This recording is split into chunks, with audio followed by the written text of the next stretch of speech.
नाज़रीन अवामी न्यूज़ में ख़बरनि जो सिलसिलो जारी है। इन वक़्तु असीं तव्हांखे ठठो खां ख़बर ॾींदा हलूं त ठठे लॻ यूसी जंगशाही जे ॻोठ अली असगर शाह में ओचितो बाहि लॻण करे 2 घर सड़ी रख थी विया आहिनि ऐं घरनि में रखियल समूरो सामान समेत 1.5 लाख रुपया पिणु सड़ी विया आहिनि। जॾहिं त इंतिज़ामिया अमल सार न लधी अधु कलाकु गुज़रण बावजूदि केर बि न पहुतो जॾहिं त ॻोठण पंहिंजी मदद पाण तहत बाहि विसाए वरिती। जॾहिं त मुतासिर ॻोठण खुले आसमान हेठि ज़िंदगी गुज़ारण ते मजबूर आहिनि। हिननि आला अमलदारनि खां अपील कई आहे त असांजी सार लधी वञे।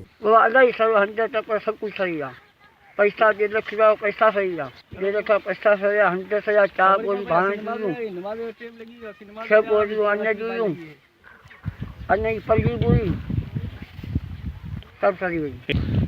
तो तकलीफ थी वरी आसी नमाज में जी नमाज वाली आया सी तो कम थी पोया सी आसी सखी टपर बटन जी रहे थे खाता सडे इन में पैसा 1.5 लाख रुपया हो था चक्कर हंद टपर का शय कोन बचे चलो यो भाणे बड़ी बड़ी थी यो अन्न जी पल्लो वो सरी यो का शय कोन बचे।